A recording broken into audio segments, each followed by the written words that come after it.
Hey YouTube, it's Magician34, and I have Gladiator Beast Control, and this deck's a little bit unconventional, but it's definitely worth a try. This format's very monster effect centered, and this deck goes to counter a lot of the meta decks out there.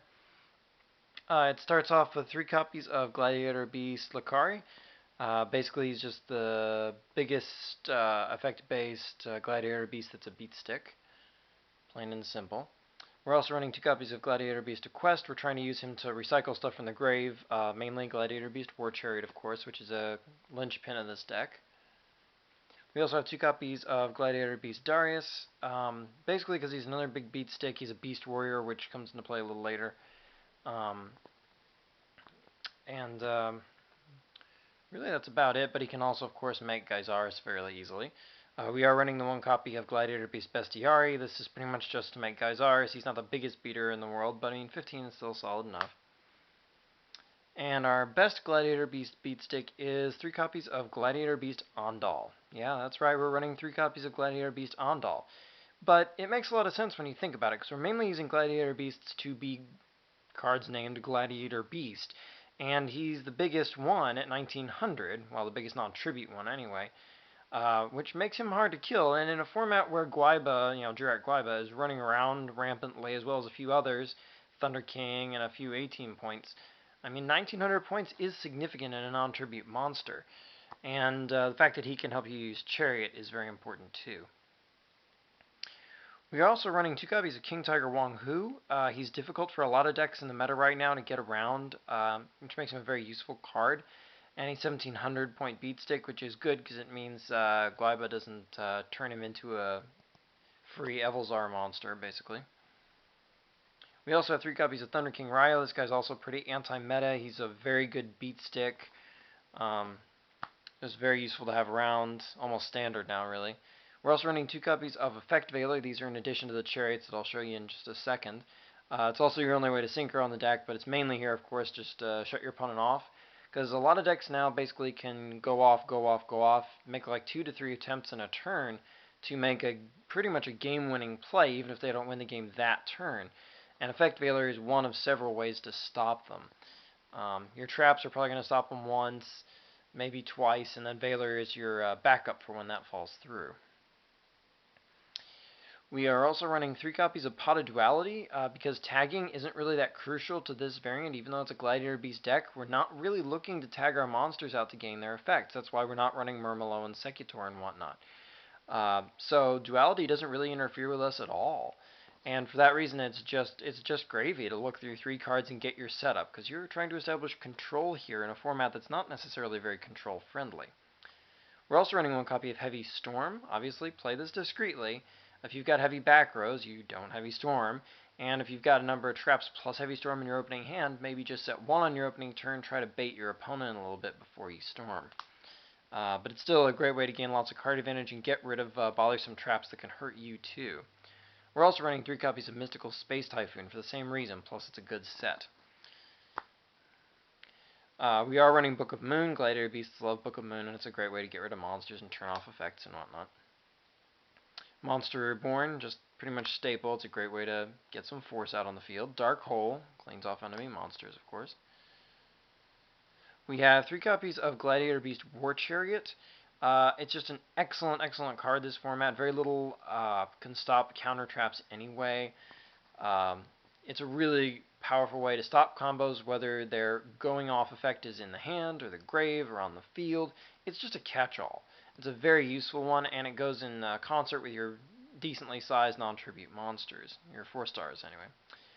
We also have Solemn Judgment, another great way to protect yourself and stop them from going off. 2 copies of Solemn Warning. These 2 are becoming pretty standard. We have 2 copies of Horn of the Phantom Beast.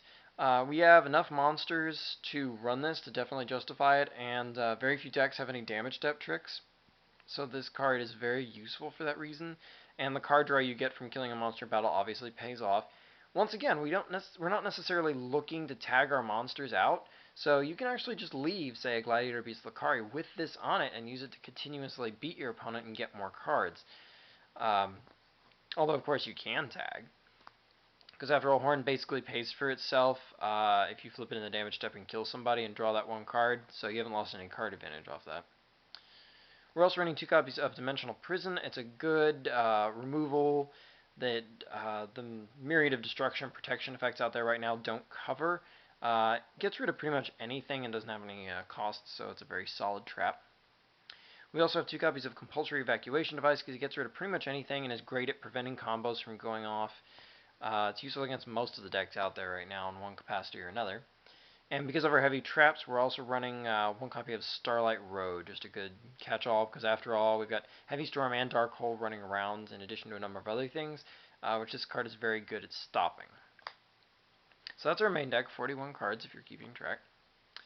Our extra deck is 1 Gladiator Beast Heraclinos. You're not likely to even get the chance at summoning him more than once in the duel, so I'm only going to run the 1. We have 3 copies of Gladiator Beast Gazaris just because of Darius, basically, you can summon him many times, so it's good to have him handy. He's a very powerful card. We do have 1 copy of Esadari.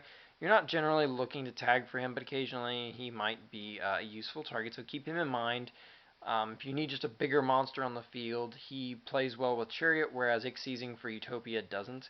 So for that reason, we do have Esadari. And that said, we do run Utopia, obviously, because Ix-Seizing for this guy is a good defensive play. For synchros, it's difficult for us to sync, and all the monsters are level 4 pretty much, with a few exceptions, like in your extra deck, for example. So Valor is going to be quite possibly syncing up for 9, and Mistworm can get you a good way to punch through lots of monsters if there are no significant back rows to stop him. We do have Stardust Dragon for Starlight Road, obviously. Scrap Dragon, you can't really make him with the main deck, but what you can do is Monster Reborn could theoretically go into him, and he's an excellent 8-star target. So for that reason, we do run him. Black Rose Dragon, we can sync with Gyzaris, or once again, Monster Reborn can give us an out to him. He's one of our ideal 7-star targets. But we do have Ancient Sacred Wyvern, just because our tuner is light, and this can make a game pushing play depending on how the life points are. So we have access to him. We also have Bryanak, Dragon of the Ice Barrier. That's Esadari or something you stole from your opponent with Monster Reborn, obviously. Ally of Justice Catastor, usually your 5-star sync of choice is going to be for that guy. But we do have Magical Android, who's probably your other primary 5-star target. If Catastor's ability is not looking to be very useful because your opponent has a lot of dark monsters or something like that, Android's slightly bigger, and she might gain you life points, which can be useful, especially with 2 warnings and a Solemn Judgment in your deck.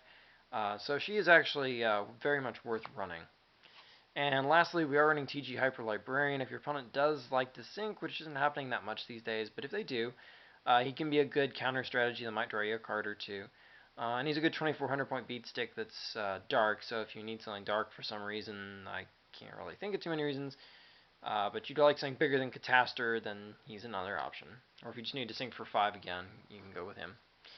But anyway, that's the deck. It's a lot of fun, and I suggest you give it a try, either playing casually or, say, at your local tournament. It's a very different spin on Gladiator Beasts, but it's one which I think the current meta might very well be quite favorable to. So, until next time, like, comment, subscribe, and check out my channel for more cool videos.